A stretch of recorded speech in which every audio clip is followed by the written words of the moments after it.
Hi, welcome to my channel. ನಾನು last time ನನ್ನ ವಿಡಿಯೋದಲ್ಲಿ ಪೆಪ್ಪರ್ ಚಿಕನ್ ಹೇಗೆ ಮಾಡೋದಂತ ತೋರಿಸಿದ್ದೆ. ಇದ್ರ ಜೊತೆ ಈ ರಸಮನ್ನು ಟ್ರೈ ಮಾಡಿ, ತುಂಬ ಚೆನ್ನಾಗಿರುತ್ತೆ. ಇದಕ್ಕೆ ಜೀರಿಗೆ ಮತ್ತು ಕಾಳು ಮೆಣಸು ತೊಗೊಂಡಿದ್ದೀನಿ. ಮತ್ತು ಇದಕ್ಕೆ ಶುಂಠಿ, ಬೆಳ್ಳುಳ್ಳಿ, ಕರಿಬೇವು, ಕೊತ್ತಂಬರಿ ಮತ್ತು ಹಸಿಮೆಣಸಿನ್ಕಾಯಿ, ಒಣಮೆಣಸಿನ್ಕಾಯಿ ಮತ್ತು ಇದಕ್ಕೆ 2 ಟೊಮೆಟೊ ತೊಗೊಂಡು ಇದನ್ನು ಮಿಕ್ಸಿ ಜಾರಲ್ಲಿ ಹಾಕಿ ರುಬ್ಕೊಳ್ಬೇಕು.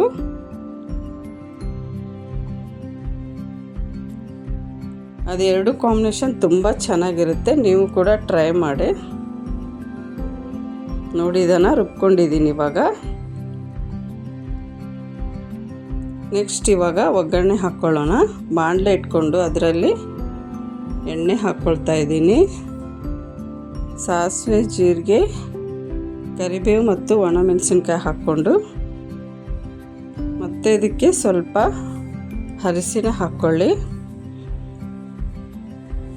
ನೆಕ್ಸ್ಟ್ ನಾವು ರುಬ್ಕೊಂಡಿರೋ ಮಸಾಲನ್ನು ಹಾಕಿ ಚೆನ್ನಾಗಿ ಫ್ರೈ ಮಾಡಬೇಕು.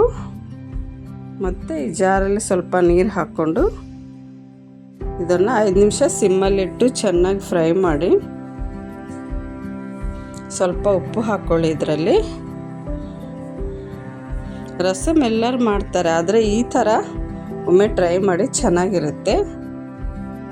ಮುಂಚೆನೇ ಬಿಸಿನೀರಲ್ಲಿ ಹುಣಸೆಹಣ್ಣು ನೆನೆ ಹಾಕ್ಕೊಂಡಿದ್ದೀನಿ. ಇದನ್ನು ಈ ಥರ ಇದ್ರದ್ದು ರಸ ಹಾಕ್ಕೊಳ್ತಾ ಇದ್ದೀನಿ. ಮತ್ತೆ ಸ್ವಲ್ಪ ನೀರು ಹಾಕ್ಕೊಂಡು ಇದನ್ನು ಈ ಥರ ಹಾಕ್ಕೊಳ್ಳಿ. ಆಮೇಲೆ ಇದಕ್ಕೆ ಕರಿಬೇವನ್ನು ಹಾಕ್ಕೊಳ್ತಾ ಇದ್ದೀನಿ.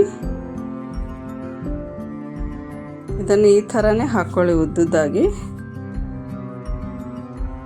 ಹಾಕಿ ಇದನ್ನು ಚೆನ್ನಾಗಿ ಬಾಯ್ಲ್ ಮಾಡಿ. ಅಂದರೆ ಒಂದು ಬಾಯ್ಲ್ ಬಂದ ಕೂಡಲೇ ಗ್ಯಾಸ್ ಆಫ್ ಮಾಡಿಬಿಡಬೇಕು. ಇದನ್ನು ಹೆಚ್ಚಿಗೆ ಬಾಯ್ಲ್ ಮಾಡೋ ಅವಶ್ಯಕತೆ ಇಲ್ಲ, ಏಕೆಂದರೆ ನಾವು ಜೀರಿಗೆ ಹಾಕ್ಕೊಂಡಿರ್ತೀವಲ್ಲ, ಅದು ಕಹಿ ಬರುತ್ತೆ.